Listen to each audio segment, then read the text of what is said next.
Hi everybody, this is Josh with Wright Piano TV. Tonight I'm coming to you from a keyboard. This is what I use for my night practicing, and with my busy school schedule, this is the best time for me to record these videos is late at night. So I hope you don't mind that. Also, it gives you an opportunity for those of you who don't have access to a grand piano to see that this is actually still an effective way to practice, as long as you still get as much time as possible on a grand piano when you have that opportunity. Today I'll be presenting a video on the Cadenza of the Tchaikovsky Concerto, third movement. So this is the third movement. Let's see. Turn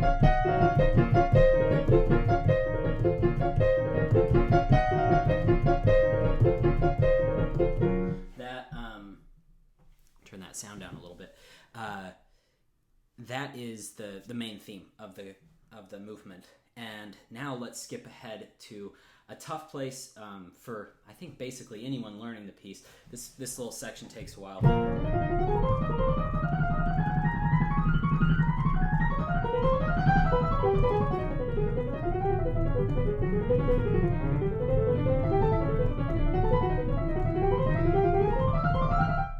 It's been quite a while since I've played this, so I messed up there. Let's see. I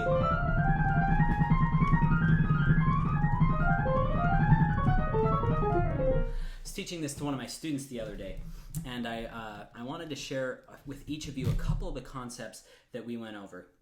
And the first thing that you have to realize is, unless you've had amazing technical training from the get-go, from when you started lessons at an early age, this will be a bit of a problem, because keeping your hands aligned when you have just parallel octaves like this,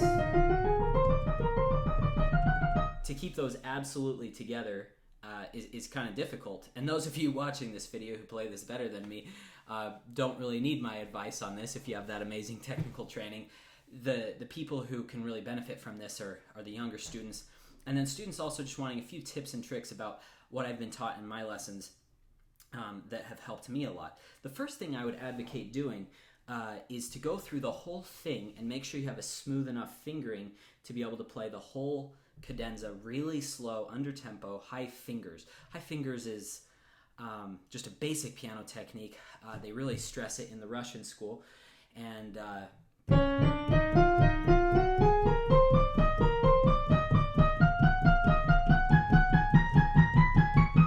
see, I'm just really lifting my fingers, and there's a couple different ways you can do high fingers. I just want to quickly explain. You can come up with a straight finger and then come down on a curved finger, so come up and then come down on a curved finger, or you can stay curved as you come up, so more like this.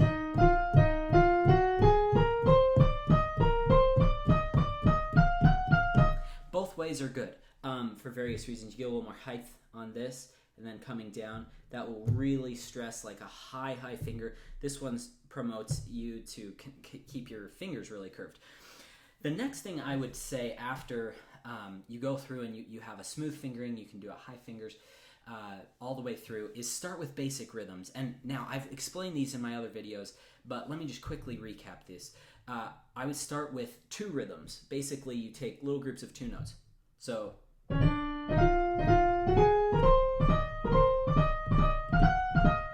then the opposite. So one of them I started with a short note, short, long, short, long, short, long, short, long, and the other one I did long, short, long, so that you vary those rhythms. The next one is I would do a three rhythm. 1, 2, 3, 1, 2, 3, 1, 2, 3, 1, 2, 3, 1, 2, 3, 1, 2, 3, 1, 2, 3.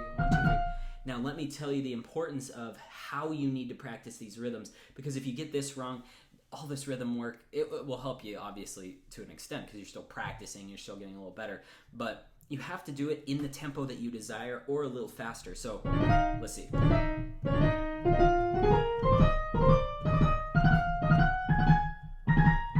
Let's see here. Yeah, see, these are confusing.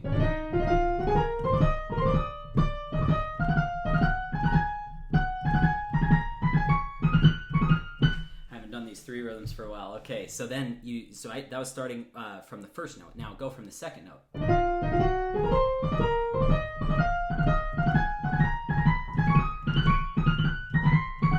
Okay, and then the third note.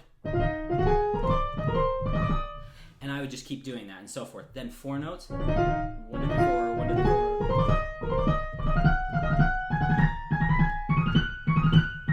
Okay, and then 2nd note, 3rd note, 4th note, and then 5 rhythms. This is really where it gets quite effective.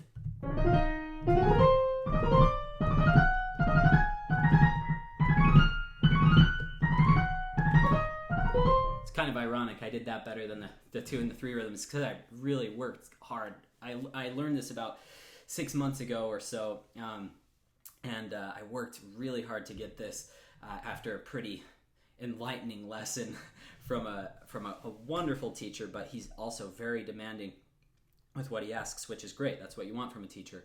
And in the lesson, he's like, "Why are you playing this so slowly?" And I was playing not that slowly.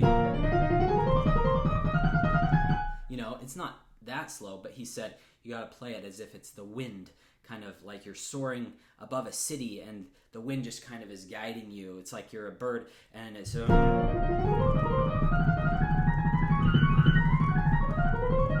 that kind of tempo. So I'd go through with all the 5 rhythms that way.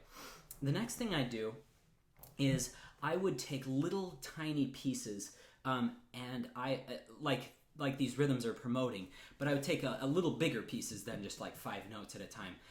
And I would just practice that until it works in both hands. What this is going to do is it's going to expose weakness between one hand or the other. So, can you do that? Let's see. See, there's a weakness.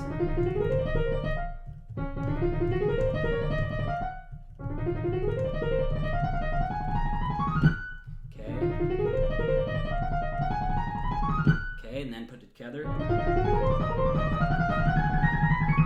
Okay, and I would do that a bunch of times until that feels really good, hands together. Okay, then I'd go.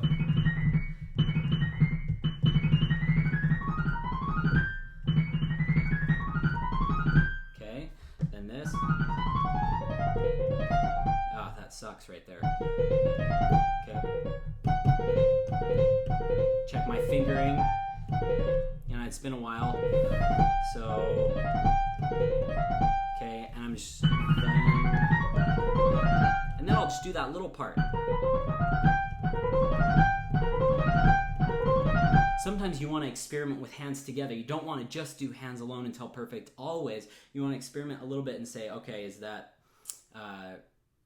gonna work with both hands? It's gonna work better with one hand at a time. Sometimes both hands is helpful because, like, for instance, right there, you could feel the thumbs together. Thumbs. One thing my teacher here at Michigan is a real fan of, and I've really liked learning this. I've never had a teacher teach me this. Symmetrical fingering, as much as you can. So, like when you're doing 1, 2, 3, 4 in the right hand, 4, 3, 2, 1 really works well. Or having thumbs line up, thumbs. 1, 2, 3, 4, 1, 2. These are kind of mirror images of each other.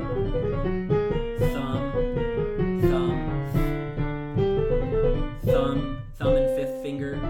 Okay, so I know that's kind of a weird concept, but when you can, try to have symmetrical fingering as best you can, or have thumbs line up. That's just an easy thing for your brain to kind of wrap itself around. I know these are random thoughts. Let me finish up with one other technique and tip here. Lift off in new group.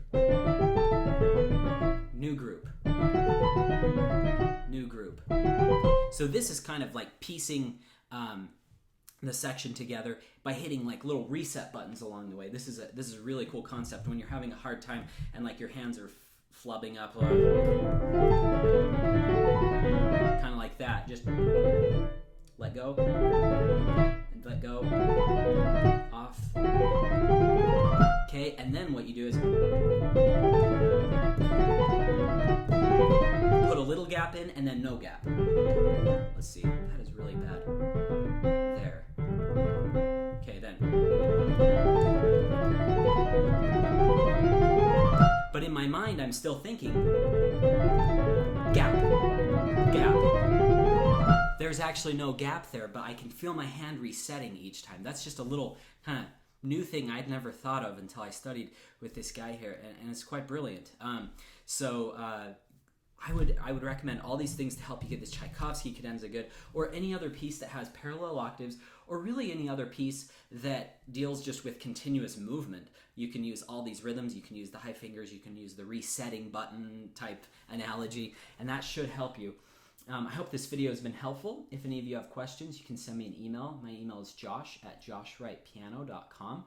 Also, if you'd like to audition for online lessons through Skype, my email, you already have it. Okay, so I will see you next week. Have a great week. Thanks.